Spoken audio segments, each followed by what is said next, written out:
नमस्कार और इस खास विश्लेषण में आपका बहुत बहुत स्वागत है। आज हम जिस विषय पर बात करने वाले हैं वो कोई आम विषय नहीं है। हम बात कर रहे हैं इंडियन आर्मी के 144th टेक्निकल ग्रेजुएट कोर्स यानी TGC 144 की। अगर इंजीनियरिंग के बाद देश सेवा का जज्बा है तो यकीन मानिए ये चर्चा बिल्कुल मिस करने वाली नहीं है। तो चलिए बिना किसी देरी के शुरू करते हैं। आप देखिए, ये सिर्फ एक और जॉब नोटिफिकेशन बिल्कुल नहीं है। ये सीधा रास्ता है भारतीय सेना में परमानेंट कमीशन हासिल करने का। मतलब एक ऐसा करियर जहां देश का सम्मान भी है और आपके भविष्य की पूरी सुरक्षा भी। तो आज हम किन किन बातों पर गौर करेंगे? बहुत ही सीधा सा एजेंडा है हमारा। हम TGC 144 के इस शानदार मौके को समझेंगे, इसके कड़े पात्रता मापदंड देखेंगे, किस इंजीनियरिंग स्ट्रीम में कितनी जगह है वो जानेंगे।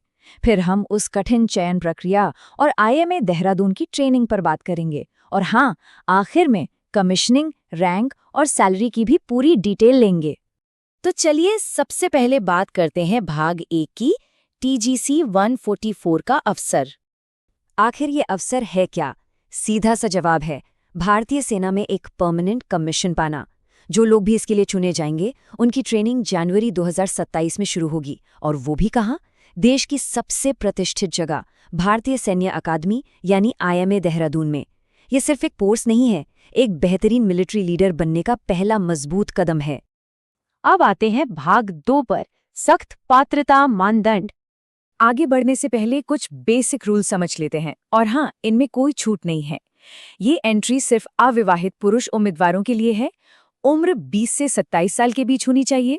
आसान शब्दों में कहें तो जन्म 1 जनवरी 2000 से 1 जनवरी 2007 के बीच का होना चाहिए।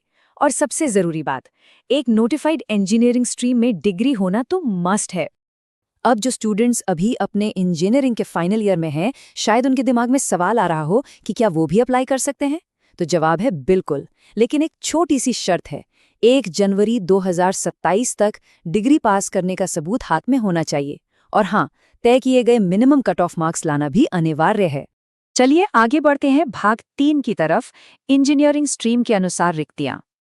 अगर हम नंबर्स की बात करें तो कुल 30 संभावित वैकेंसीज हैं जिन्हें अलग अलग स्ट्रीम्स में बांटा गया है। सबसे ज्यादा डिमांड सिविल इंजीनियरिंग में है जहां 8 सीट्स हैं। उसके बाद मैकेनिकल, कंप्यूटर साइंस और इलेक्ट्रॉनिक्स वालों के लिए 6-6 सीट्स हैं।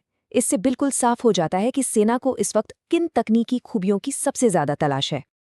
अब बात करते हैं भाग 4 की, कठोर चयन प्रक्रिया। ये पूरा प्रोसेस ना एक छलनी की तरह है। सबसे पहले ऑनलाइन अप्लाई करना होता है, फिर मार्क्स के बेसिस पर शॉर्टलिस्टिंग होती है।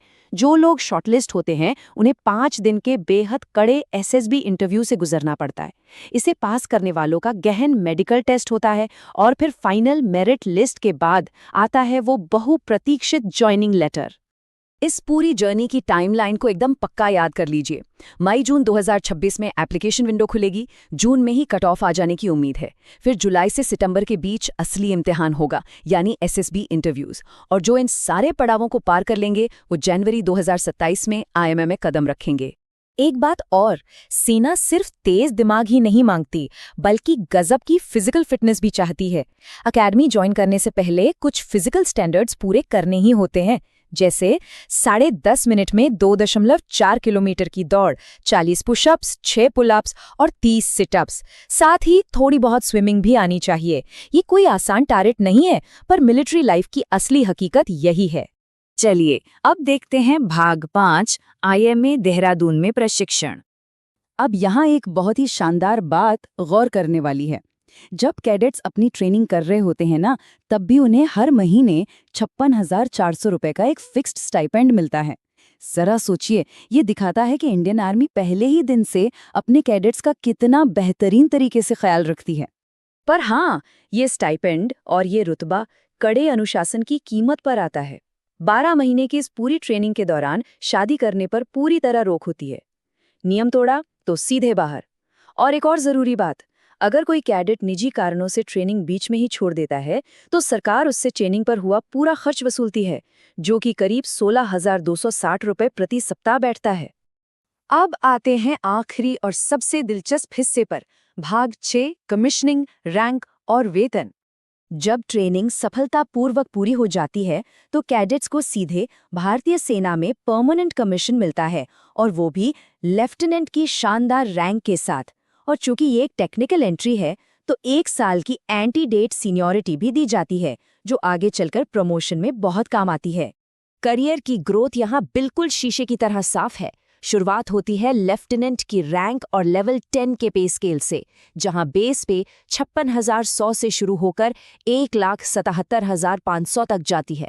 फिर जैसे जैसे तजुर्बा बढ़ता है, मेजर, ब्रिगेडियर और काबिलियत के दम पर सीधे चीफ ऑफ आर्मी स्टाफ तक पहुंचने का रास्ता खुला है, जहां सैलरी 2.5 लाख रुपए फिक्स है। और हाँ, एक बात तो भूल ही गए, ये बेसिक सैलरी तो बस एक हिस्सा है। इसके ऊपर हर महीने 15,500 रुपए का मिलिट्री सर्विस पे यानी MSP भी मिलता है।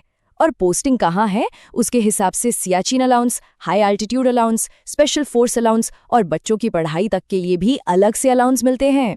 तो सारी बातें जानने के बाद ये तो साफ है कि मौका भी बहुत बड़ा है और इसके फायदे भी बेमिसाल हैं। लेकिन अंत में बस एक ही सवाल खड़ा होता है, क्या एक आम इंजीनियरिंग डिग्री को भारतीय सेना के परमानेंट कमीशन में बदलने के लिए जो आग, जो कड़ा अनुशासन और कभी न टूटने वाला जज्बा चाहिए, क्या वो मौजूद है?